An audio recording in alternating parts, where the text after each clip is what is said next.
እግዚአብሔር ይመስገን ጌታን እናመሰግናለን። ዛሬ ባለፈው ሳምንት ስለ አምልኮ ከተነጋገርን በኋላ በንዑስ ርዕስ አያይዘን ስለዛ ቀን እናወራለን ተባብለን ነበረ።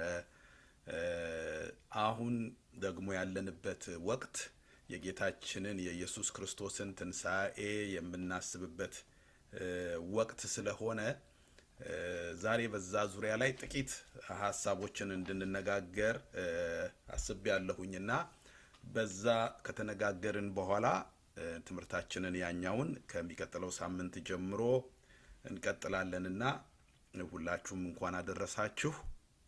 እግዚአብሔር ይመስገን። እግዚአብሔር እያንዳንዳችንን ዛሬ ባለ ተስፋ ያደረገን በቃ በክርስቶስ ኢየሱስ ሞትና ትንሣኤ እኛ ዘላለማዊ ተስፋ አገኘን። እግዚአብሔር ተስፋ ብሎ የሚጠራውን ተስፋ እኛ ተስፋ የምንለውን ምድራዊ ተስፋ ሳይሆን ከመቃብር ወዲያ ከሞት ወዲያ ያለን ተስፋ እግዚአብሔር ተስፋ እንድናደርግ በክርስቶስ ኢየሱስ የሰጠን ይሄ ድንቅ ተስፋ የተፈጸመበት በዓል ነው የምናስበው የምናከብረው እና እግዚአብሔር ይመስገን። ሁላችንም እንኳን አደረሰን። ያው እንኳን አደረሰን። ሰዎች ለበዓል ይደርሳሉ፣ ለበዓል እንደርሳለን። በህይወት እስካለ ዛሬ በህይወት ያሉ ሁሉ ለዚህ ቀን ደርሰዋል። በህይወት ያሉ ሁሉ ደርሰዋል። እግዚአብሔር የሚፈልገው መድረስ አለ። እግዚአብሔር የሚፈልገው መድረስ እንድንደርስ ደግሞ እንተጋለን። ጌታ ይመስገን እና እንኳን አደረሳችሁ ስል በዚህ ተስፋ ውስጥ በዚህ መንፈስ ውስጥ ሆነን ይህንን ቀን እንድናስብ ስለፈለኩኝ ነው። ስለዚህ እግዚአብሔር ኢየሱስ ክርስቶስን ሰጠን። የእግዚአብሔር ፍቅር ተገለጠ። መጽሐፍ ቅዱስ ሲናገር በዮሐንስ ወንጌል ምዕራፍ 3 ቁጥር 16 ላይ በእርሱ የሚያምን ሁሉ የዘላለም ሕይወት እንዲኖረው እንጂ እንዳይጠፋ እግዚአብሔር አንድያ ልጁን እስኪሰጥ ድረስ ዓለምን እንዲሁ ወዷልና ይላል። በጣም ደስ የሚል ቃል ነው። ሁላችንም እኔ በቃል ያልኩት በቃላችን ስለምናቀው ነው። ለብዙ ሰዎች የምንመሰክረው ቃል ስለሆነ ነው። በእርሱ የሚያምን ሁሉ እና የዘላለም ሕይወት እንዲኖረው እንጂ እንዳይጠፋ። እዚህ ላይ ሁለት ነገር አለ። የዘላለም ሕይወት አለ፣ ደግሞ ጥፋት አለ። ስለዚህ እንዳይጠፋ ጥፋት ውስጥ እንዳይገባ የእግዚአብሔር ፍርድ ውስጥ እንዳይወድቅ ግን በዛ ፋንታ ግን የዘላለም ሕይወት እንዲኖረው አስቦ እግዚአብሔር አንድያ ልጁን ሰጠን። ያ የሰጠን እግዚአብሔር የሰጠን ከእግዚአብሔር ያገኘነው የእግዚአብሔር አንድያ ልጅ የሆነው ኢየሱስ ክርስቶስ ስለኛ በደልና ኃጢአት እኛን ወደ ጥፋት ያደርሰን የነበረውን የኛን በደል የኛን ኃጢአት በመስቀል ላይ ዕዳውን ከፍሎ ዛሬ የኛን ተስፋ ቀየረው። የዘላለም ሕይወት በሚባል ተስፋ ቀየረው። በዓላችን ከመብላትና ከመጠጣት በግ ከማረድና ፍየል ከማረድ ዶሮ ከማረድ ያልፋል። የምንበላበት የምንጠጣበት በጣም ውስጣችን ለዘላለም ሐሴት የሚያደርግበት እግዚአብሔር ተስፋ ከሌለው ቦታ አውጥቶ ታላቅን ተስፋ የዘላለምን ተስፋ እንድናደርግ መጽሐፍ ቅዱስ ሲነግረን ወገኖቼ ኢየሱስ ክርስቶስን ሞቶ ተነሳ፣ ስለዚህ በቃ ሰለብሬት አድርጉ፣ ጨፍሩ፣ ዝለሉ ምናምን አይደለም ያለን። በጣም ያገኘነውን የነገረን መጽሐፍ ቅዱሳችን ላይ እንዲህ የሚል ቃል አለ። በአንደኛ ጴጥሮስ ምዕራፍ 1 ቁጥር 3 ላይ ኢየሱስ ክርስቶስ ከሙታን በመነሳቱ ይላል። ሲጀምር ኢየሱስ ክርስቶስ ከሙታን በመነሳቱ ለሕያው ተስፋና ለማይጠፋ እድፈትም ለሌለበት ለማያልፍም ርስት እንደ ምሕረቱ ብዛት ሁለተኛ የወለደን የጌታችን የኢየሱስ ክርስቶስ አምላክና አባት ይባረክ ይላል።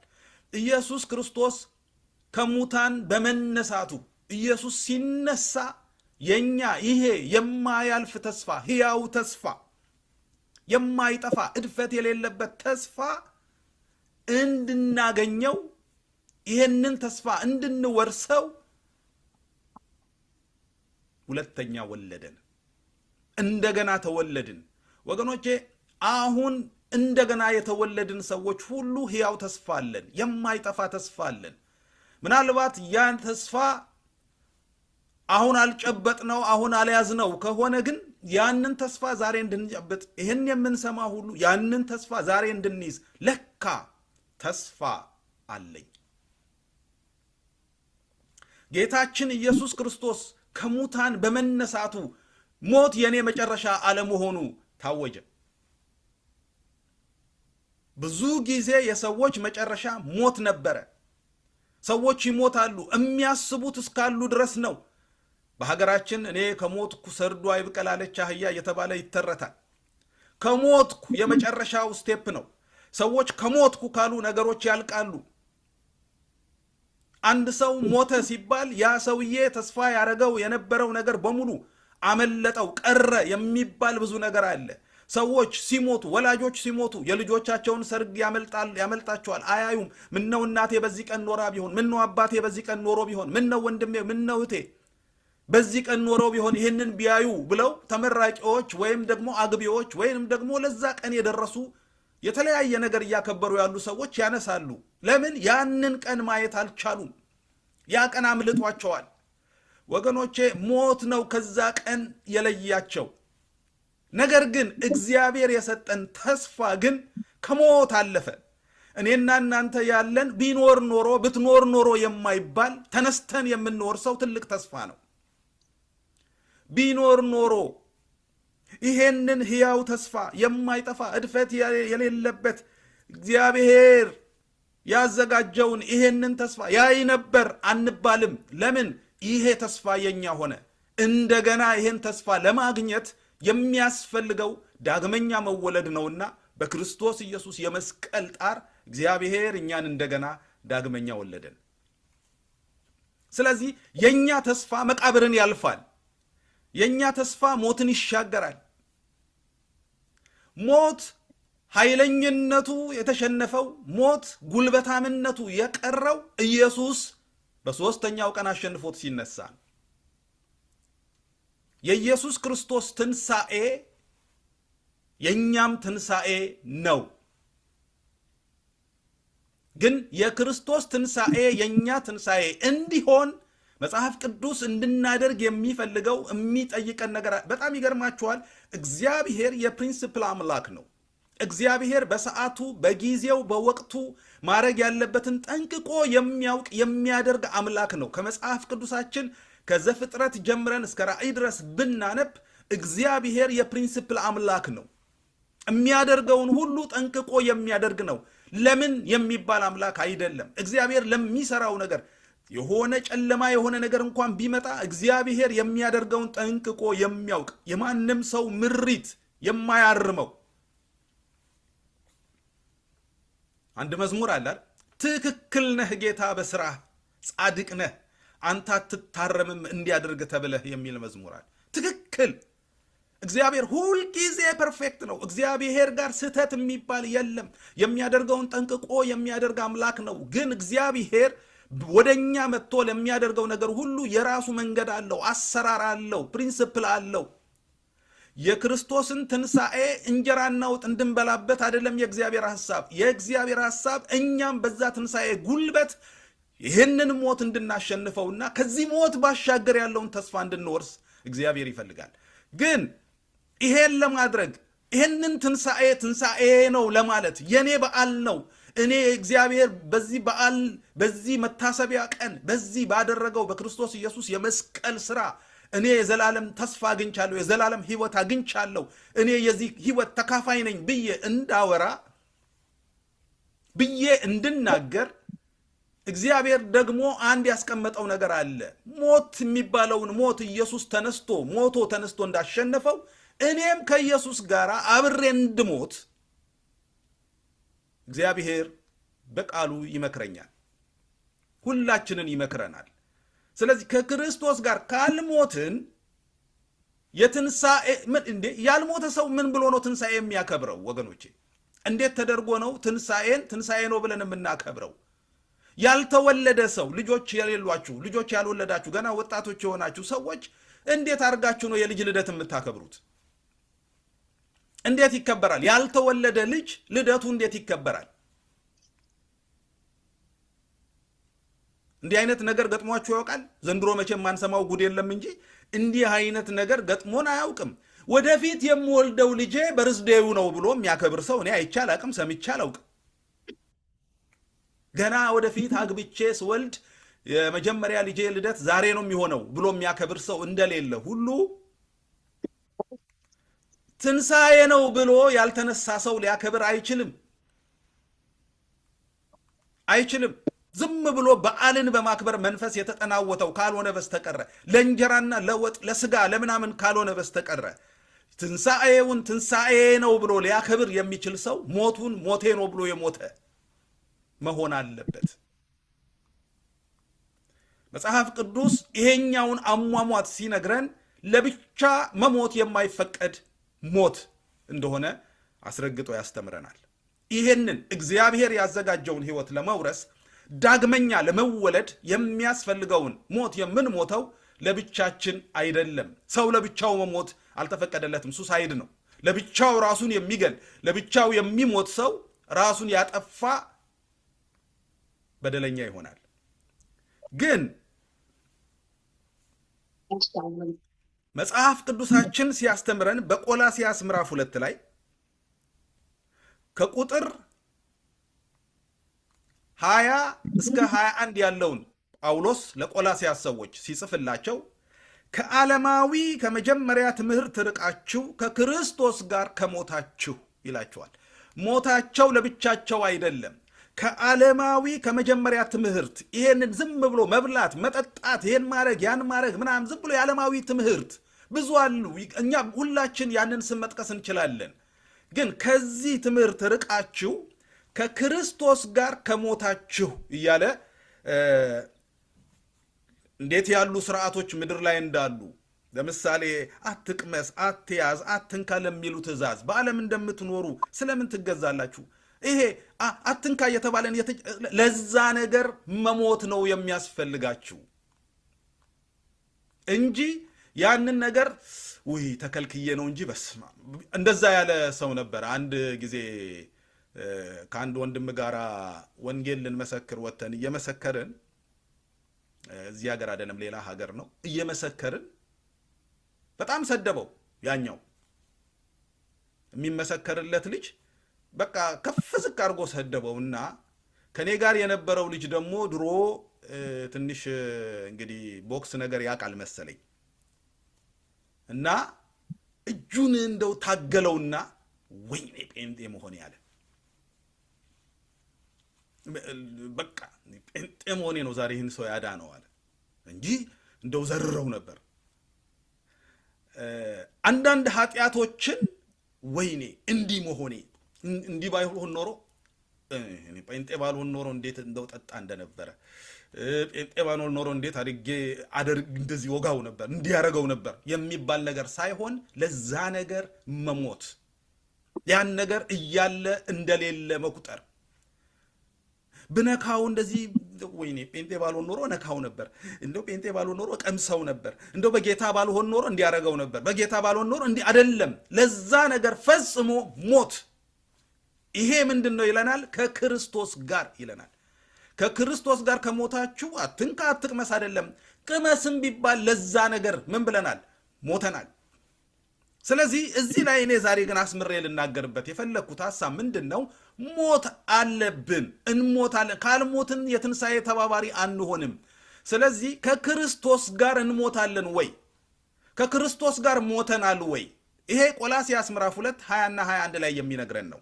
ግን ቆላስያስ ምዕራፍ 3 ቁጥር 1 ላይ ከክርስቶስ ጋር ስለሞቱ ሰዎች ሲናገር ቆላስያስ ምዕራፍ 3 ቁጥር 1 እንግዲህ ከክርስቶስ ጋር ከተነሳችሁ ይላል። ምን ማለት ነው? ከክርስቶስ ጋር የሞቱ ከክርስቶስ ጋር ይነሳሉ። እነዚህ ሰዎች ትንሣኤን የሚያከብሩ ሳይሆኑ ትንሣኤውን የሚኖሩ፣ ትንሣኤውን የሚተባበሩ፣ በዓሉ የነሱ ጭምር የሆነ፣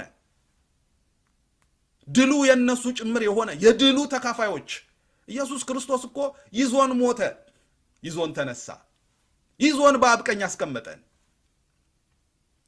ያመንነው የተከተልነውን ሁሉ ኢየሱስ ክርስቶስ ጥሎን አልሞተም፣ ጥሎን አልተነሳም፣ ጥሎን አልሄደም። ይዞን ነው፣ ከሱ ጋር ነን። ትንሣኤውን ስናስብ አብሮነታችንን ያ መስቀል አሁን እኛ ከሌለንበት ምንድነው እሱ ትርጉሙ? ለዚህ ነው ጳውሎስ በገላትያ ምዕራፍ 2 ላይ ቁጥር 20 ላይ ከክርስቶስ ጋር ተሰቅያለሁ፣ እኔ ሕያው ሆኜ አሁን አልኖርም፣ እኔ አሁን ሕያው ሆኜ አልኖርም፣ አብሬው ተሰቅያለሁ ይላል። ጳውሎስ ከተሰቀለ እኛም እንሰቀላለን። ለምን? ጳውሎስ ኢየሱስ ሲሰቀል በጌታ አልነበረም። አምኖ ተሰቅያለሁ ካለ እኛም መሰቀል አለብን። ክርስትና የሚጀምረው እዛ ላይ ነው። ዛሬ የምናያቸውን ውጥንቅጦች፣ ዛሬ የምናያቸውን ልዩ ትምህርቶች፣ ዛሬ የምናያቸውን ስጋዊነትን ሁሉ ያመጣብን ከዛ ያልጀመረ ክርስትና፣ ከመስቀሉ ያልጀመረ ክርስትና፣ ከመሞት ያልጀመረ ክርስትና፣ ያልሞተ እየጎመጀ የሚኖር ትንሣኤው ለኛ ወገኖች የዶር ወጥ አይደለም። ትንሣኤው ለኛ የሆነ ነገር አይደለም። ዛሬ አይደለም ተነስቷል የምንለው። ኢየሱስ ከ2000 ዓመት በፊት ተነስቷል። ሞትን አሸንፎታል። አሁን በተሸነፈ ሞት ዓለም ላይ ስንኖር እንዴት እየኖርን ነው? እግዚአብሔር የሚያጓጓው ይሄ ነው። እንዴት ነው የምንኖረው? የትንሣኤውን ነገር ስናስብ እንዴት ነው የምንኖረው? ሰዎች እኮ በጣም ሞትን እየፈሩ የሚኖሩ አማኞች አሉ። ላለመሞት የማያደርጉት ጥረት የሌለ ከሞቱ በቃ የመጨረሻ የሆነባቸው።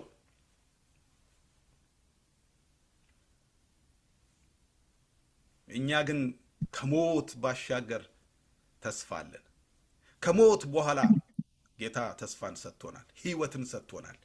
ግን ከእርሱ ጋር ስንሞት ከእርሱ ጋር እንነሳለን። ይህንን ጳውሎስ ለሮሜም ሰዎች ይነግራቸዋል። ሮሜ ምዕራፍ 6 ቁጥር 5 ላይ እንደዚህ ይላቸዋል፣ ሞቱን በሚመስል ሞት ከእርሱ ጋር ከተባበርን ትንሣኤውን በሚመስል ትንሣኤ ደግሞ ከእርሱ ጋር እንተባበራለን። ጉዳዩ በዓል የማክበር ሳይሆን የትብብር ጉዳይ ነው ይለናል። ተባብረናል ወይ? አለንበት ወይ? አለንበት ወይ? ወገኖቼ መስቀሉ ከዚህ በፊት ተናግሬ ያለውኝ አይደል? መስቀሉን አንገታችን ላይ ስላደረግነው አይደለም፣ እኛ መስቀሉ ላይ ስለሆንን ነው ክርስትና። ሰዎች አንገታቸው ላይ መስቀል ስላለ ክርስቲያን የሆኑ ይመስላቸዋል። መስቀሉ እናንተ ላይ ሳይሆን እናንተ መስቀሉ ላይ ነው ያለን መጽሐፉ። እኛንን መስቀሉ ላይ መሆን ያለብን። ከሆንን በኋላ ብናደርገውም ችግር የለም። ክርስትናን ግን እግዚአብሔር ክርስትና ነው የሚለው የመስቀል ምልክት እኛ አንገት ላይ ሲያይ ሳይሆን እኛን መስቀሉ ላይ ሲመለከተን ነው። ይሄ ብቸኛ እውነት ነው። እኛንን እዛ መስቀል ላይ መገኘት ያለብን። ከክርስቶስ ጋር ተሰቅያለሁ፣ ሕያው ሆኜ አልኖርም። ገላትያ ምዕራፍ 5 ቁጥር 24ም የክርስቶስ ኢየሱስ የሆኑት ሥጋን ከክፉ ምኞቱና መሻቱ ጋር ሰቀሉ ይላል። መሆናችን የሚታወቀው መስቀሉ ነው። ትንሣኤያችንን ትንሣኤ የሚያደርገው መስቀሉ ነው። የኢየሱስን ትንሣኤ ያደረገው ወገኖቼ፣ ኢየሱስ ከመሞቱ በፊት የትንሣኤ ስም የለም። ማን ከየት ተነስቶ? ግን ኢየሱስ ክርስቶስ ከተነሳ በኋላ መጽሐፍ ቅዱሳችን የትንሣኤ መጽሐፍ ሆነ። ሞትም ተሸነፈ። ትንሣኤ ለእኛ ትንሣኤ የሚሆነው እኛ ከዛ መስቀል ጋር አሮጌውን ገለን አዲሱን ስናስነሳ ነው። የመጠመቃችንም ምሳሌ ይሄ ነው። ከእርሱ ጋር ሞቻለሁ ብለን እንገባለን፣ ከእርሱ ጋር ተነስቻለሁ ብለን እንወጣለን። ቀጣዩን ሕይወት የነበርንበትን ሕይወት ከውሃው ባሻገር ለመቀጠል አንጠመቅም። የምንጠመቀው ያንን ሕይወት እዛ ውስጥ ቀብረን በአዲስ መልክ ተነስተን አዲስን ሕይወት ለመኖር ነው። ይሄንን ነው የምንመሰክረው በጥምቀታችን። ሞቱን በሚመስል ሞት ወገኖች፣ አሁን እኔ ባለሁበት ሀገር በተለይ ኢትዮጵያ መጥቻ አይቻለሁኝ። ሰው ስጋ ለመብላት፣ ጥሬ ስጋ ለመብላት፣ ዶሮ ለመብላት በዓል አይጠብቅም። አሁን ኤኒ ታይም ይበላል። ልዩነቱ ምንድነው? ሰው ሁሉ ከዚያም ከዚህም ብሎ አንድ ላይ የሚበላበት ቀን የበዓል ቀን መሆኑ ነው። አንድ አይነት በጎች የሚያልቁበት፣ ዶሮዎች የሚያልቁበት፣ በሬዎች የሚያልቁበት ቀን አንድ መሆኑ በዓል ያስመስለዋል። ለኛ ግን እንደዛ አይደለም ወገኖቼ። ለኛ ቁም ነገሩ የምንበላው አይደለም። እዛ መስቀል ላይ አለን ወይ? ትንሣኤው ይመለከተኛል ወይ? እኔ የዚህ ትንሣኤ ተባባሪ ነኝ ወይ? ኢየሱስ ክርስቶስን በሞቱ መስየው በትንሣኤውስ መስየው ዛሬ እኔ የተነሳውበት ቀን ነው ወይ? ብዙ ጊዜ ተነስቷል ነው የምንለው። ተነስቷል፣ ኢየሱስ ተነስቷል። ተነስተናል ወይ?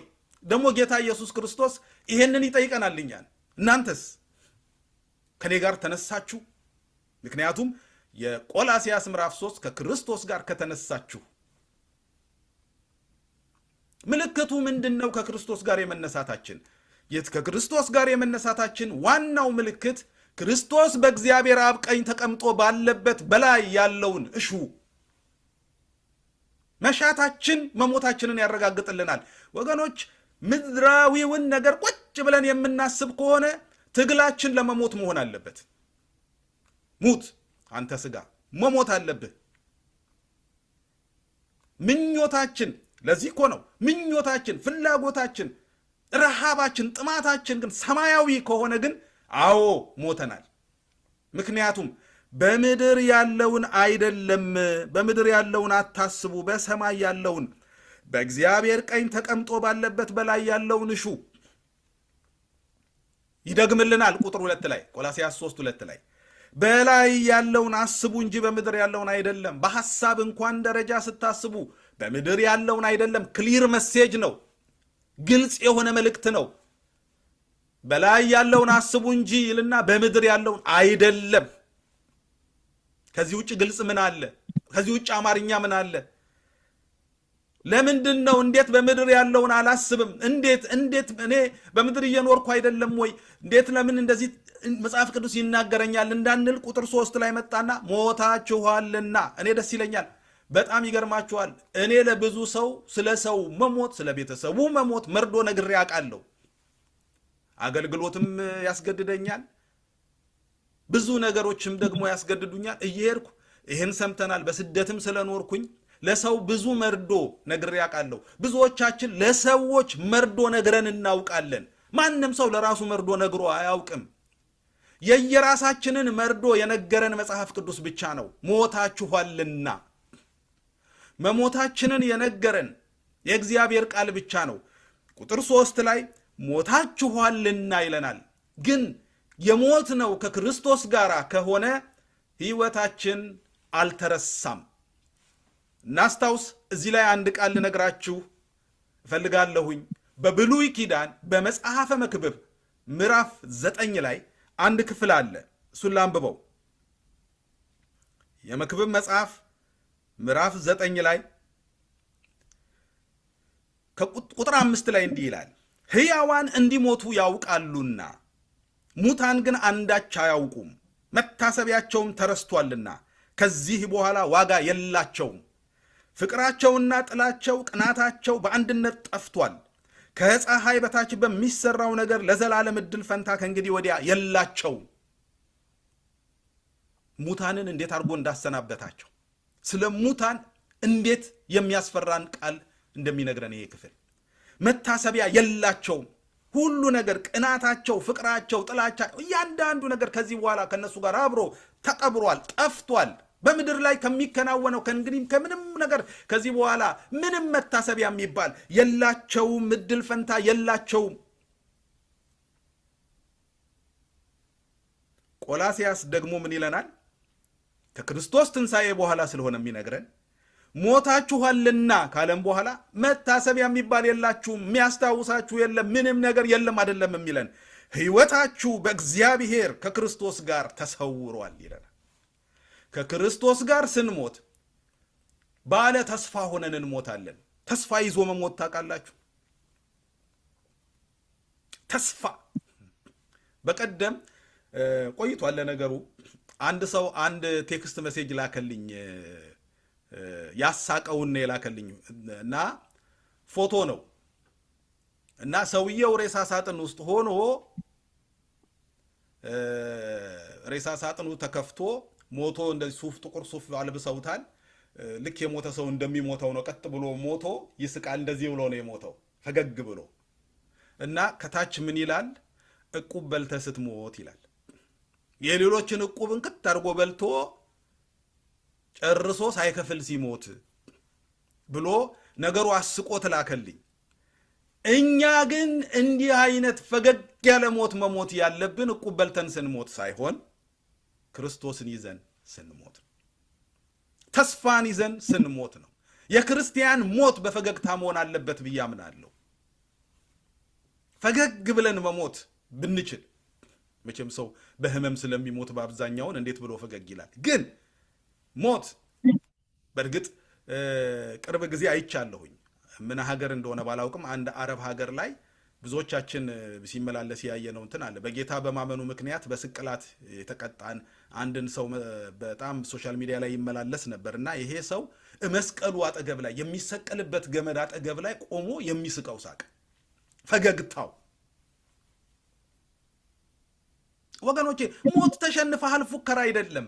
ሲመጣ ማሳየት አለብን። ምክንያቱም የኖርነው እየፈራነው ነው። አሁን ግን የኖርነው ከሱ ባሻገር ሌላ ተስፋ ይዘን ነው። ወደ ተስፋችን ጳውሎስ ምንድነው ያለው? በመስዋዕት እንደሚደረግ የኔ ህይወት ያልፋል ይሰዋል። ሁለተኛ ጢሞቴዎስ ምዕራፍ 4 ላይ የኔ ህይወት በመስዋዕት እንደሚደረግ ግን አለ መልካሙን ገድል ተጋድያለሁ፣ ሃይማኖቴን ጠብቄያለሁ፣ ሩጫውን ጨርሻለሁ። ልሞት ነው፣ ሊያርዱኝ ነው፣ ሊሰውኝ ነው ያለው ሰውዬ አክሊል ይጠብቀኛል። በዚህ ተስፋ መሞት ከመስዋዕትነት በኋላ አክሊል አለ ብሎ መሞት ምን አይነት ተስፋ ነው? ይሄንን ተስፋ የሰጠን ዳግመኛ መወለዳችን ነው። ከትንሣኤው ጋር መተባበራችን ነው። እሞታለሁ፣ ይሰውኛል፣ ግን ጌታ ደግሞ አክሊል ይሰጠኛል። ባትሞት ነበራ? ኖ እኔ የኖርኩት ሞቼ ነው። ከእርሱ ጋር ተሰቅዬ ነው የኖርኩት። ሞትን ያጣጣምኩት፣ ሞትን ያወቅኩት ሞቼው ነው። ስለዚህ እኔ አሁን ሞት አያስፈራራኝም። ሞቼም ኖሬ ነበረ። ምን አለ? ሕያው ሆኜ አልኖርም፣ ክርስቶስ በእኔ ይኖራል አለ። ስለዚህ እኔ ስኖር ሞትን ይዤው፣ ሞትን አውቄው ሞቼ፣ ግን ኢየሱስ ትንሣኤውን በእኔ ውስጥ አድርጎ ያንን ሕይወት ሲያኖረኝ ነበረ።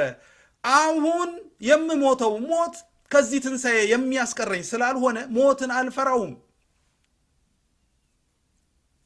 ሞትን እየፈራን ነው ወይ የምንኖረው ነው? ሞትን አንፈራው። ሞት የተሸነፈበት ቀን ነው። ከመብላትና ከመጠጣት ባሻገር ይሄንን እንድናስብ ያስፈልገናል። ከሚበላና ከሚጠጣ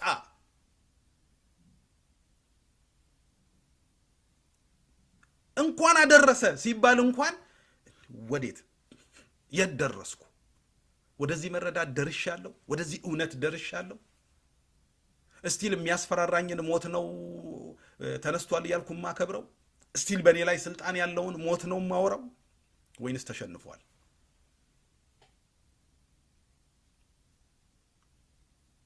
የትኛውም ሰው ተስፋ ይሰጣችኋል። ተስፋው ግን እስካላችሁ ነው። ተስፋው እስካለን ነው። ኢየሱስ የሰጠን ተስፋ ግን ከመቃብር ያልፋል። እነ ጳውሎስ ይህንን ተስፋ ሰበኩ፣ ይህንን ተስፋ ተናገሩ። ሌላው ለተሰሎንቄ ሰዎች የተናገረው ነው እና እሱን ደግሞ እንየው። አንደኛ ተሰሎንቄ ምዕራፍ 4 ቁጥር 3 ላይ ቁጥር 13 አንደኛ ተሰሎንቄ ምዕራፍ 4 ቁጥር 13 ነገር ግን ወንድሞች ሆይ ተስፋ እንደሌላቸው እንደ ሌሎች ደግሞ እንዳታዝኑ። እኛን ሌሎች አሉ የሚያዝኑ፣ ምን ስለሌላቸው? ተስፋ ስለሌላቸው የሚያዝኑ ሌሎች አሉ። ተስፋ እንደሌላቸው እንደ ሌሎች እንዳታዝኑ ጽፍላችኋለሁኝ። ለምን? የኛ ሐዘን ከተስፋ ጋር የተሞላ ነው። ተስፋን ያጨቀ ሐዘን ነው ብናዝን እንኳን። ሌሎችስ ይለናል። ሌሎች ተስፋ የላቸው። ስለዚህ እናንተም ተስፋ እንደሌላቸው እንደነዛ እንዳታዝኑ፣ እንደሌሎቹ እንዳታዝኑ አንቀላፍተው ስላሉት ታውቁ ዘንድ እንወዳለን። ኢየሱስ እንደሞተና እንደተነሳ ካመንን፣ አሁን እሁድ ኢየሱስ እንደሞተና እንደተነሳ ካመንን እንዲሁም በኢየሱስ ያንቀላፉትን እግዚአብሔር ከእርሱ ጋር ያመጣቸዋልና ይላል። አቤት ተስፋ! የሚመጡ አሉን። ትግላችን፣ ወንጌል የመመስከር ጩኸታችን ሁሉ ሰዎች ይህን ተስፋ ጨብጠው እንዲያልፉ ነው። ማናችንም ለዘላለም አንኖርም። ከዚህ ተስፋ ጋር እንድንሄድ ነው። ምንም ደሃ ነኝ፣ የሆነ ነገር መግዛት ፈልጌ አቅቶኛል፣ የሆነ ነገር መብላት ፈልጌ አጥቻለሁ፣ ቤት ኪራይ የምከፍለው የለኝም፣ የሆነ ነገር ቸግሮኛል፣ አዎ፣ ብዙ ነገር ሆኛለሁ፣ አዎ፣ እንዲህ ሆኗል፣ አዎ፣ እንዲያ ሆኗል፣ አዎ። በዚህ ግን ተስፋ አልቆርጥም። ለምን? ከሞት በኋላ እነዚህ ሁሉ ምናልባት ሊገሉኝ ነው የሚችሉት። ምንም ረሃብ ሊገለኝ ነው የሚችለው፣ ጥማት ሊገለኝ ነው የሚችለው። ተስፋዬ ግን ከሞት ያልፋል። ተስፋዬ ሞትን ይሻገራል። ስለዚህ የክርስቶስን ሞት ስናስብ ለሕያው ተስፋ ለማይጠፋ ያለን ጴጥሮስ ለዚህ ነው። ይህን ክፍል ላንብበውና ላጠቃል። አንደኛ ጴጥሮስ ምዕራፍ 1 ከቁጥር 3 እስከ 5 ኢየሱስ ክርስቶስ ከሙታን በመነሳቱ ለሕያው ተስፋና ለማይጠፋ እድፈትም ለሌለበት ለማያልፍም ርስት እንደ ምሕረቱ ብዛት ሁለተኛ የወለደን የጌታችን የኢየሱስ ክርስቶስ አምላክና አባት ይባረክ። ይህም ርስት በመጨረሻው ዘመን ይገለጥ ዘንድ ለተዘጋጀ መዳን በእምነት በእግዚአብሔር ኃይል ለተጠበቃችሁ ለእናንተ በሰማይ ቀርቶላችኋል። በየት ቀርቶላችኋል? በሰማይ። ባለ ሀገሮች ነን ይለናል መጽሐፍ ቅዱስ። በሰማይ ሀገር አለን። ከሞት በኋላ ሀገር አለን። እንዴት ድንቅ ነው!